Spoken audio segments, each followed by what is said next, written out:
రాష్ట్రంలో అర్హత ఉన్న ప్రతి ఒక్కరికి ఇళ్ల పట్టాలతో ఇల్లు కూడా నిర్మించి ఇస్తామని గృహ నిర్మాణ శాఖ మంత్రి పార్థసారథి తెలిపారు.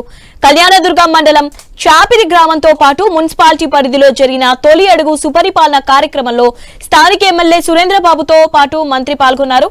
గత వైసీపీ ప్రభుత్వంలో సంక్షేమ పథకాల పేరుతో బటన్లు నొక్కి రాష్ట్రాన్ని అప్పుల ఉబిలోకి నెట్టేశారని ఆరోపించారు.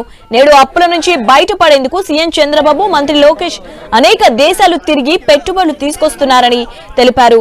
గత 5 ఏళ్లు రాయలసీమ వాసి జగన్ సీఎంగా ఉన్నా కనీసం సాగు, తాగునీటి ప్రాజెక్టులను పట్టించుకోలేదన్నారు.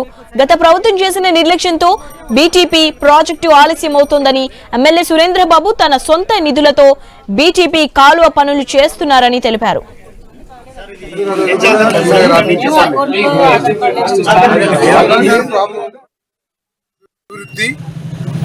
అన్ని రంగాల్లో ప్రజలకు మేలు చేసే కార్యక్రమాలు, దాంతో పాటు పేదలకు అవసరమైన సంక్షేమ కార్యక్రమాలు చిత్తశుద్ధితో నిర్వహిస్తూ ఈ రాష్ట్రాన్ని ముందుకు తీసుకెళ్లడం కోసం ప్రయత్నం చేస్తున్నారు. ఉదాహరణకి మన అనంతపూర్ కనుక తీసుకున్నట్లయితే ఈ ఒక్క సంవత్సరంలోనే హెచ్ఎన్ఎస్ఎస్ కి 3,500, 3,600 కోట్ల రూపాయలు ఖర్చు పెట్టి అనంతపూర్ కి సాగునీటి సమస్యలు, త్రాగునీటి సమస్యలు తీర్చేశారు. అదేవిధంగా చిత్తూరు జిల్లాకి కూడా మరి లైనింగ్ చేసి నీళ్లు చివరి వరకు కూడా పారే విధంగా చర్యలు